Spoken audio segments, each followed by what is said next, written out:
प्रेम से बोलिए शंकर भगवान की जय। माता गौरा पार्वती गणपत ललनमा की जय। हर हर महादेव। देवादिदेव महादेव जी के चरण में प्रणाम करती हूँ, मेरा प्रणाम स्वीकार हो। माता गौरी पार्वती के चरण में प्रणाम करती हूँ, मेरा प्रणाम स्वीकार हो। गौरी पुत्र कार्तिक गणेश के चरण में प्रणाम करती हूँ, मेरा प्रणाम स्वीकार हो। माता और पिताजी के चरण में प्रणाम करती हूँ। सब गुरु भैया बहना के चरण में प्रणाम करती हूँ। सब देवी देवताओं के चरण में प्रणाम करती हूँ। धरती माता के चरण में प्रणाम करती हूँ, मेरा प्रणाम स्वीकार हो। गुरु भाई बहना, मैं एक कथा सुनाने जा रही हूँ। इस कथा को पूरा सुनिए और ये रहस्य जानिए। आदि नहीं आदि सुनने में शिव गुरु का अपमान होती है, पूरा सुनने में ज्ञान होती है।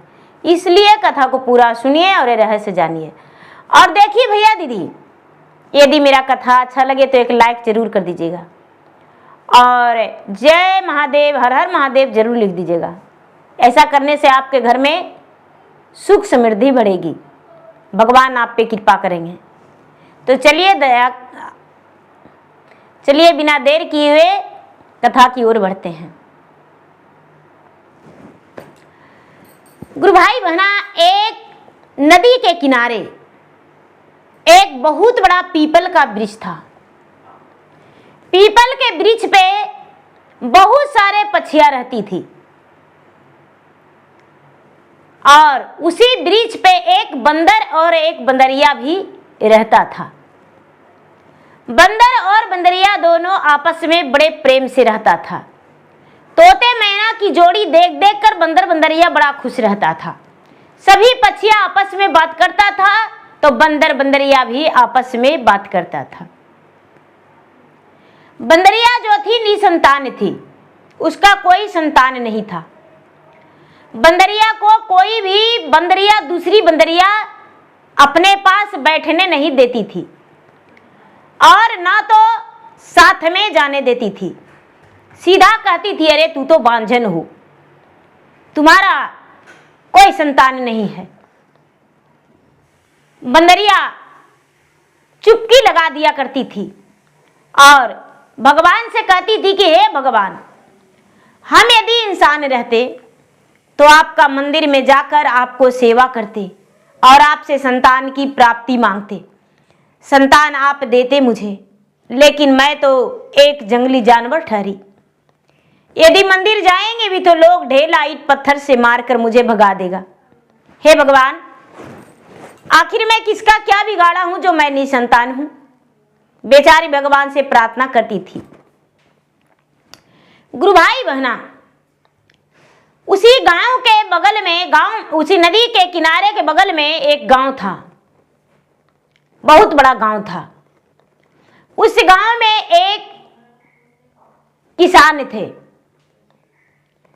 तो किसान के जो पत्नी थी, उसका बेचारी का 3 पुत्री पहले जन्म लिया था और उसके पति तीनों पुत्री को गला दबा के और मिट्टी में दबा दिए थे कि तू खाली बेटी का जन्म देती हो, बेटा का जन्म नहीं देती हो, हमें बेटा चाहिए। फिर चौथा में फिर से बेचारी किसान की पत्नी गर्भवती थी। शीला, उसका नाम शीला था। शीला गर्भवती थी और किसान कहने लगा कि अरे फिर से यदि तूने बेटी का जन्म दे दिया तो तू सोच लेना, मेरे मुंह में जैसे कारिक पोताएगा ना, वैसी तुम्हें हम गर्दन पर चक्कू चला देंगे। बेचारी शीला रोती है, तड़पती है, भगवान से कहती कि भगवान इस बार बेटा दीजिएगा, सच में मुझे मार डालेगा। उसी गांव के बगल में एक कुटिया था। कुटिया में एक ढोंगी बाबा रहता था, जादूगर। जादूगर के पास गया और बोला कि बाबा, मेरा पत्नी बार बार लड़की का जन्म देती है। तो वो जो ढोंगी बाबा थे वो बोले कि भाई तुम्हें हम एक ताबीज देते हैं, भभूत देते हैं, तुम्हारा पत्नी का उदर से पुत्र जन्म लेगा। शीला के पति इस बात में बह गए और अपने पत्नी को गले में एक तावीज दे दिए और भभूत पिला दिए। बार बार रोज यही बात कहते कि बेटी का जन्म मत दे देना, मेरा लाज रखना और बेटा का जन्म देना। धीरे धीरे 9वां महीना पूरा हो गया दीदी। जब पूरा हो गया तो 9वां महीना के बाद उसका प्रसव पीड़ा शुरू हो गया। उसके पति के मन में लालसा था कि बेटा जन्म लेगा और डगरीन बोला के लाए, डगरीन आई। जब बच्चा जन्म लिया तो कन्या थी। बेचारी शीला थरथराने लगी और सोचती है कि हे भगवान, मेरे पति मुझे भी प्राण ले लेंगे और मेरा कन्या को भी। अब हम क्या करें? हे भगवान, मुझे तो समझ में नहीं आता है। लेकिन होता क्या है दीदी, शीला के पति जब जाने तो दौड़ के उस ढोंगी बाबा के पास गए और बोले, बाबा आपने तो मुझसे चावल भी लिया था, पैसे भी लिया था कि तुम्हारा पुत्र होगा, पर फिर से पुत्री जन्म ले लिया। बाबा क्या करूं? ढोंगी बाबा बोले, हे पुत्र, तुम नहीं जानते हो, तू अपना पुत्री को गला दबाकर और मार डालो, और नहीं तो मिट्टी के घड़ा में करके गंगा जी में दहा दो, तब तुम्हारा पत्नी का ओद्र से पुत्र जन्म लेगा। वो बोला शीला के पति की, हे महाराज बाबा, हम तो पहले भी 3 पुत्री का मार डाला हूं और फिर से इसे जान लेना पड़ेगा तो हमको कोई दुख की बात नहीं है। हम इसको जान लेने में थोड़ा सा भी संकोच नहीं करेंगे। ए गुरु भाई बहना, वो सोचता है ढोंगी बाबा की अरे मुझ पर अपराध लग जाएगा। बोला कि मिट्टी के घड़ा में करके दहा दो। क्या करता है शीला के पति, एक मिट्टी के घड़ा लाता है और अपने पत्नी के पास जाता है और पत्नी से कहता है कि रे अपना बच्चा दे दो, हम इस घड़े में करके और दहा देंगे तुम्हारा बेटी का। और अबरी बाबा, तांत्रिक बाबा बोले हैं कि तुम्हें बेटा होगा। जो पत्नी थी शीला, वो कहती है कि हे स्वामी मत दहाइए, बेटी है तो क्या, बेटा बेटी में फर्क क्या है, हम ही से पोसेंगे। बड़ा प्यार से कहती है, सुनहु का सुनहु जी स्वामी, हमारी बचनिया जी, असुनिला मन चित लगाई जी। बेटवा में नाही रे कुला, अशुभवो में करे जी, और बेटिया से शोभे घर आंगन जी। बेटिया रहे तज सामी, आ बनवत राम रसोईया जी, करतन रसोईया बेहबारा जी। बेटावार है तो जी सामी, आओ खेले गुली डंटाबाजी, आ चली जई तई देश परदेश। बेचारी समझा रही कि हे स्वामीनाथ, मेरा बात मान लीजिए, बेटा बेटी में क्या फर्क है, बेटा रहेगा तो वही वो कुल का रोशन करेगा, बेटी नहीं भोजन बनाएगी, सारा काम करेगी घर के, और बेटा तो खेलने कूदने चला जाएगा।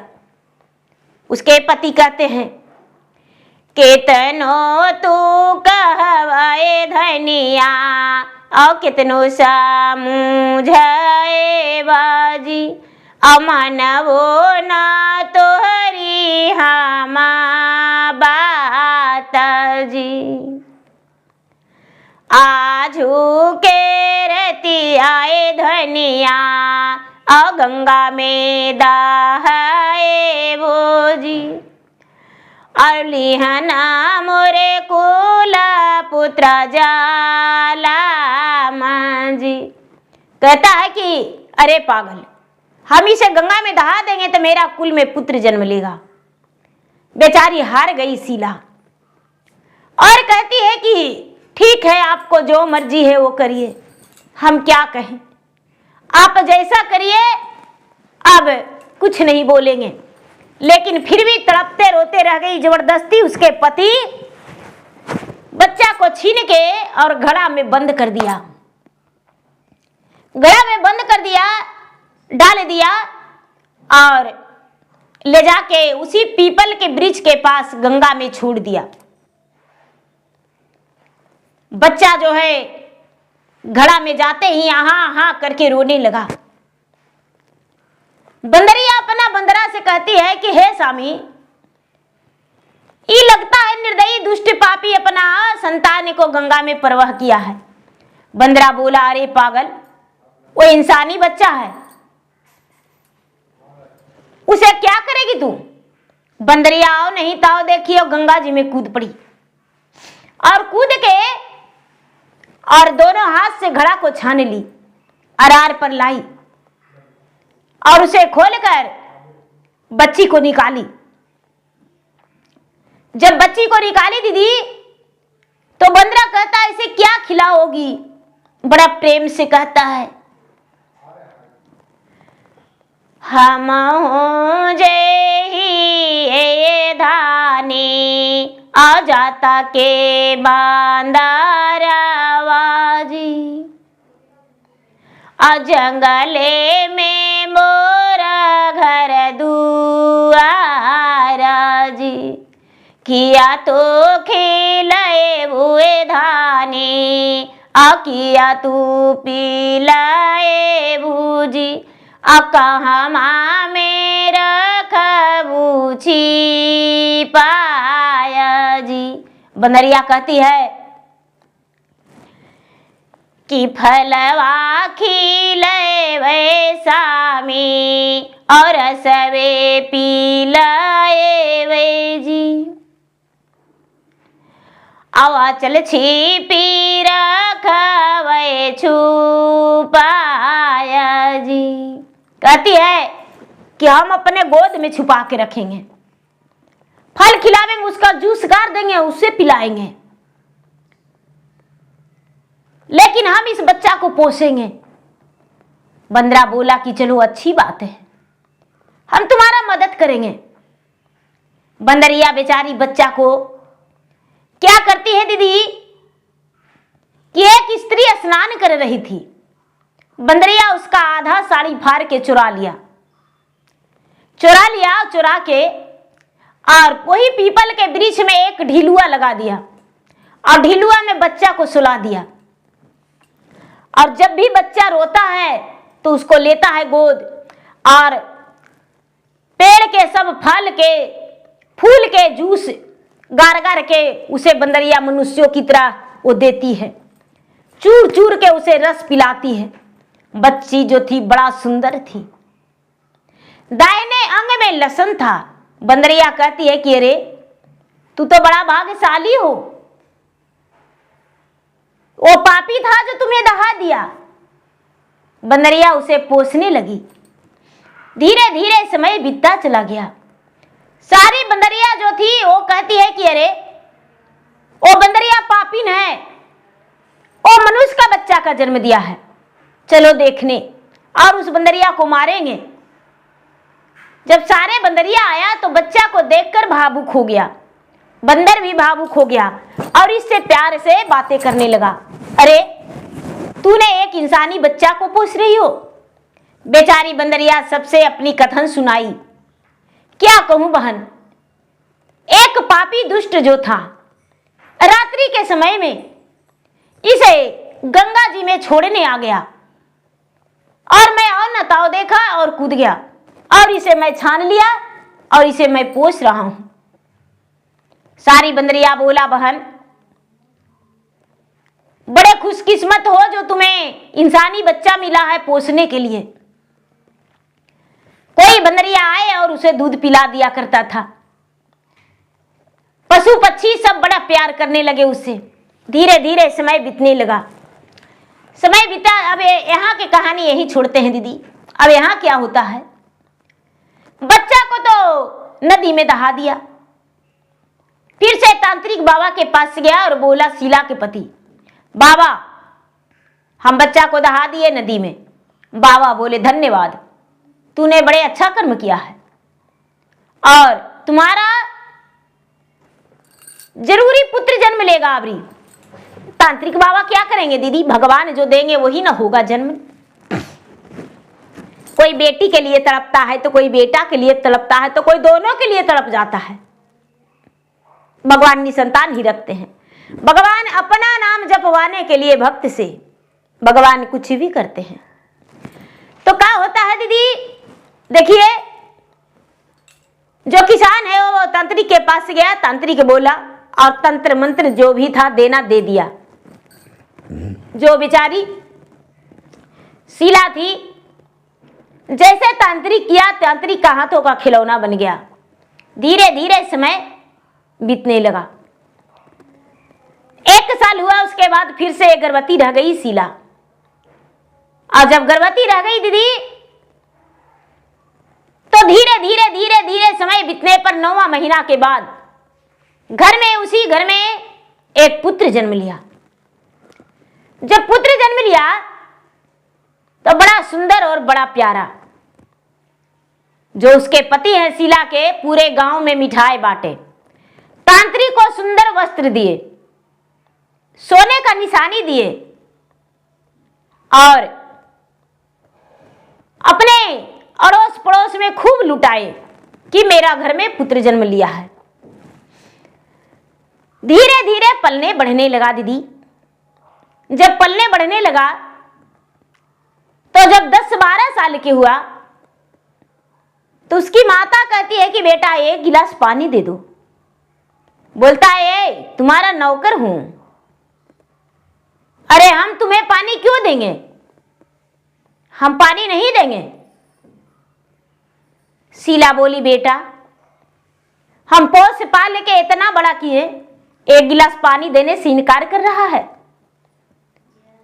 हम इनकार नहीं कर रहे हैं, पानी तुम्हें क्यों देंगे। उसके जो शीला के पति थे वो अपना बेटा को हाथ पकड़ के और चाटा उठाए मारने को लिए, तो बेटा जो है कलाई अपने बाप को धर के और गर्दन झुका के और लाते से दे दिया। ए बकबक कर रहा है, लो ज्यादा मत बोलना और नहीं तो जान से मार डालेंगे। एक बेटा था, उसका नाम रोशन था। रोशन से माता पिता दोनों डरने लगे। इतना डरने लगे, इतना डरने लगे कि जिसका कोई ठिकाना नहीं, कोई गिनती नहीं है। यहां बंदरिया जो थी, बंदरिया गंगा में छानने के कारण उसे नाम रेवती रखी थी। रेवती कह के पुकारती थी। यहां क्या होता है दीदी, धीरे धीरे समय बीतने लगा। अब रोशन बड़ा हो गया। जब रोशन बड़ा हो गया तो रोशन की मां कहती है कि हे जी, इसको ब्याह कर देंगे, पत्नी आ जाएगी ना तो सुधर जाएगा ही। रोशन के पिता भी बोले, ठीक ही कहती हो। गांव में से पूरा शिकायत आने लगा कि आपको बेटवा, हमको बेटा के मार के माथा फाड़ दिया है। कोई कहता है मार के मेरा बेटा को देह फाड़ दिया है। कोई कहता है कि हमको ई तोड़ लिया, कोई कहता है ई नोच लिया, कोई कहता है ई बिगाड़ दिया। 1-2 कंप्लेन रोज आने लगा। इतना नालायक बेटा, इतना कुपत्तर बेटा कि माँ बाप का एकदम धजिया उड़ गया। धीरे धीरे समय बीता, शादी के लिए प्रस्ताव रखा। शादी के लिए प्रस्ताव जब रखाया दीदी तो रिश्तेदार आने लगे। एक सुंदर सी सुशील लड़की देखकर उसको ब्याह रचा दिए। जब ब्याह रचा दिए दीदी, शादी हो गया, दुल्हन आ गई। शीला बहुत खुश थी कि मेरा घर में बहू आ गई है, मुझे खाना बना कर देगी। शीला के पति भी बहुत खुश थे कि मुझे खाना मिलेगा। सवेरा हुआ, सारे रिश्तेदार जो थे सब चले गए अपने अपने घर। चौठारी का नियम हुआ, चूल्हा छुआई का रस्म हुआ, बड़ा अच्छे से सब रस्म निभा गया, खत्म हो गया। अब शीला सोचती है कि अब बहू खाना बनाएगी। सारे रिश्तेदार जाने के बाद पटफेरा भी हो गया।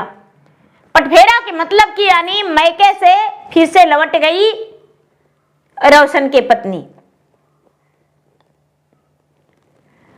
रोशन के पत्नी जब लौट गई दीदी, तो शीला कहती है कि बेटी, सवेरे सवेरे का समय था, बिस्तर पर सोई थी, बोली कि बेटी खाना नहीं बनेगा। अरे सूरज उग के सर पे आ गया।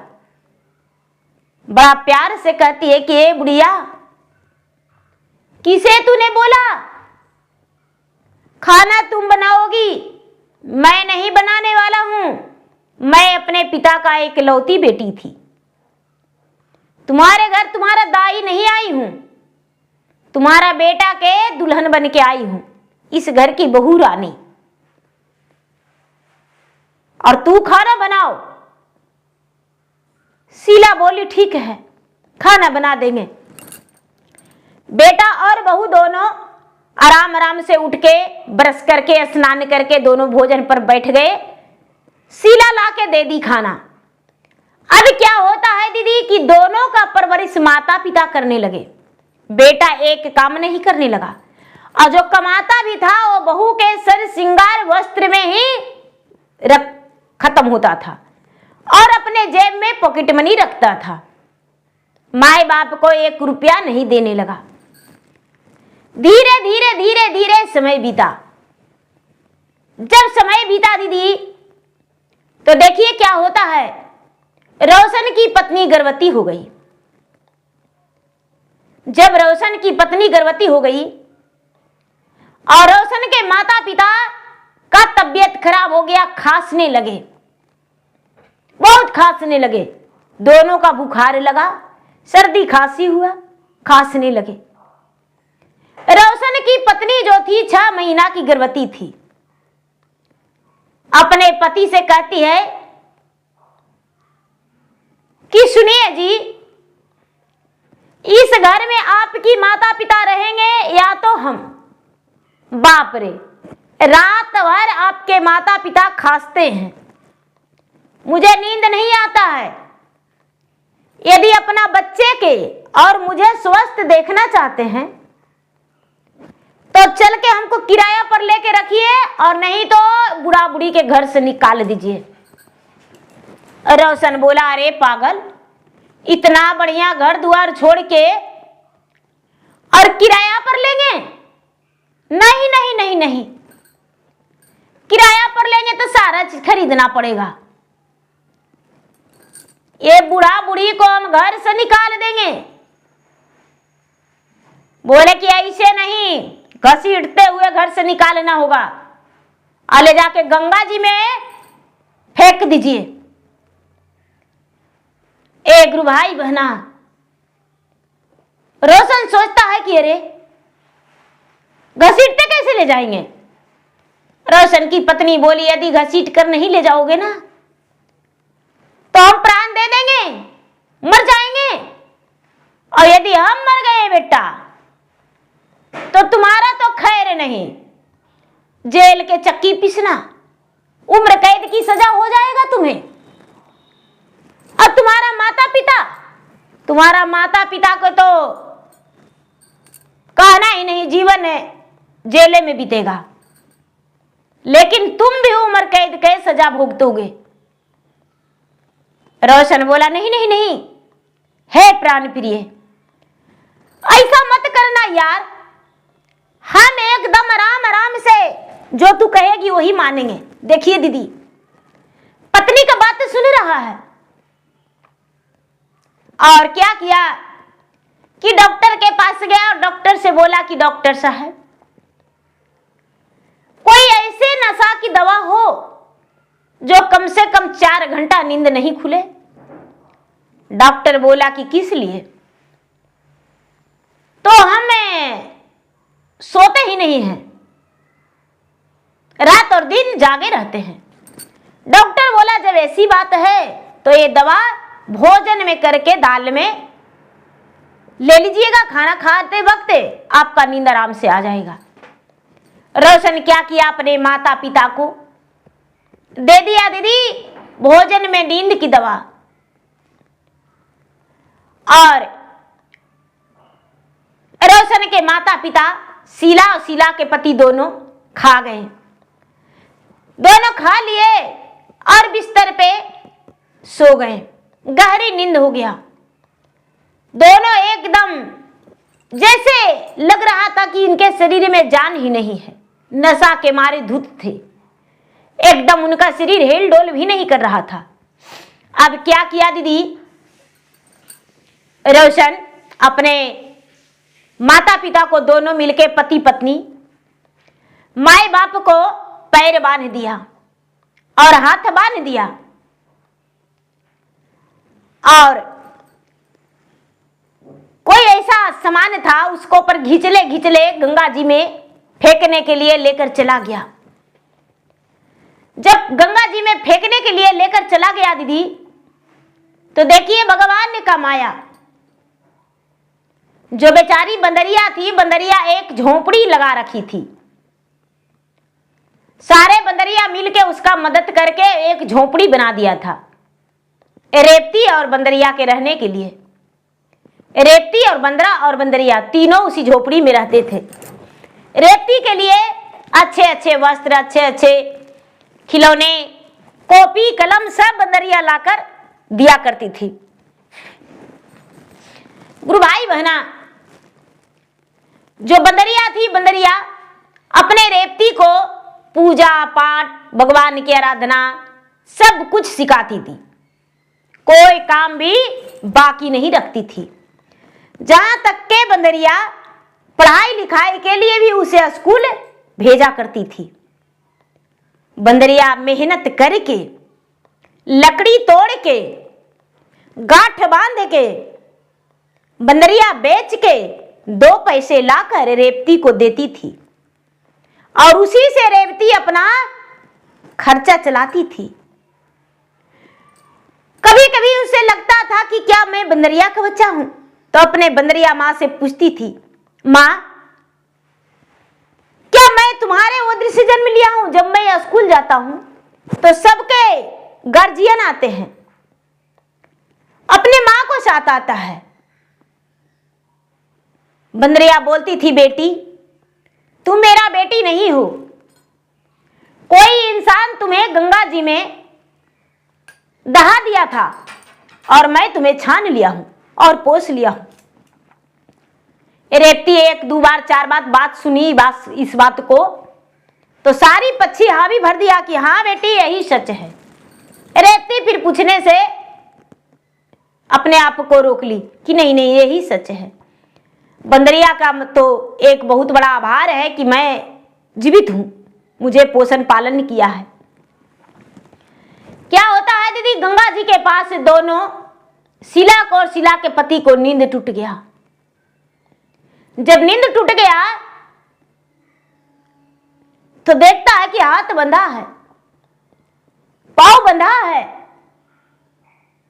उसका तो दम घुटने लगा कि अरे बाप, बेटा के सामने रिगड़ी गाता है, बोलता है कि के बनी कसुरवर बेटा हमारा से भले जी, अले लैला गंगा के आरा जी, छोड़ी ओ में दे रे औ हमरो जे प्राण मारे।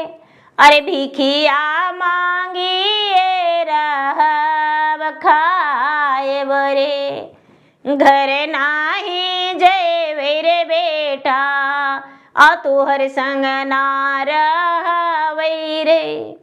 अरे घूमी घूमी मांगवे भीख दिन बीताए रे।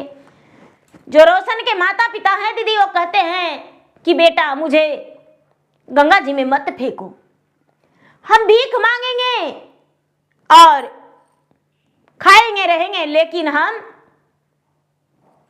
तुम्हारे दरवाजा नहीं जाएंगे, मुझे छोड़ दो। लेकिन पति पत्नी जबरदस्ती गंगा जी में फेंकने लगा। तभी बंदरिया जो थी, बंदरिया कहती है कि अरे कौन चिल्ला रहा है इतना रात को, आधा रात तो हो गया है। बाहर निकली बंदरिया तो देखती है कि अरे ये तो वही इंसान है जो इस बच्ची को दहाया था, इस बच्ची को दहाया था वही इंसान है। 30 साल पहले इन्होंने इसे दहा दिया था। एक गुरु भाई बहना, बंदरिया जो थी, बंदरिया कहती है कि इस बुढ़ा बुढ़ी को क्यों दहा रहा है। रोशन और रोशन के पत्नी बोला कि ए बंदरिया, यदि दे देंगे 1-2 पत्थर तो टंगरी टूट जाएगा, अब कोई लोग के नहीं रहोगी। बंदरिया बड़ा कस के चेचियाई और अपना चंगुल दिखाई कि यदि बकोच लेंगे ना तो पेट फट जाएगा, रुक जाओ। बंदरिया अंदर गई रेवती के पास और बोली, बेटी सोने का वक्त नहीं है, जागने का वक्त है। रेवती बोली, माँ तुम तो कभी नहीं ऐसा बोलती थी, क्या हुआ आधी रात में। बोली, माँ बेटी हम तुम्हें बार बार कहते थे कि तुम्हें कोई इंसान गंगा जी में फेंक दिया था और वो इंसान अभी उपस्थित है, यहां मौजूद है। उसका बेटा और बहू फेंकने आया है गंगा जी में, देखो। रेवती निकली, बोली कि यही मेरे माता पिता हैं। तो हाँ, ये तुम्हारे माता पिता हैं जो बेटी समझ के तुम्हें घड़ा में बंद करके गंगा में दहा दिए थे, और देखो बेटा पैदा किए हैं, जो बेटा आज गंगा में माता पिता को फेंकने आया है। रेवती जाके भाई को हाथ पकड़ लिया और बोला, अरे मूर्ख पापी दुष्ट, ये तुम्हारे माता पिता नहीं है, ये मेरे माता पिता हैं। जो रोशन था वो बोला कि मैं तो एकलौता हूं और तुम कहां से आ गई। रेवती बोली, अरे पापी दुष्ट, अपने माए बाप से पूछो, क्या किसी कन्या को घड़े में करके गंगा में दहाई थी। एक गुरु भाई बहना